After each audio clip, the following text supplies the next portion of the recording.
Hello everyone, it's Dave from JD Cycle Works. Today we have a really cool road glide here. It is owned by a man who calls himself the Mocha Cowboy on Instagram. It's a custom build. A lot of it's his own style he came up with. The paint job looks really cool.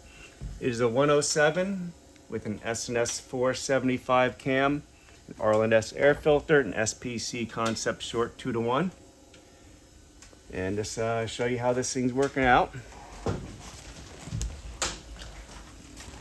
See here, the short exhaust here will have a little bit of a sag here, but it comes on. Here's a stock 107 at 98 torque and 76 horsepower. With the cam upgrade, it turned out to be 110 torque and 103 horsepower. Not bad at all. This does still have the stock throttle body, intake manifold, and injectors. But I figured you guys like to see this really cool bike. And again, he is the Mocha Cowboy on Instagram. You can check him out and see what he's doing out there. It's some pretty cool stuff. And I hope you enjoy the video. We'll talk to you soon.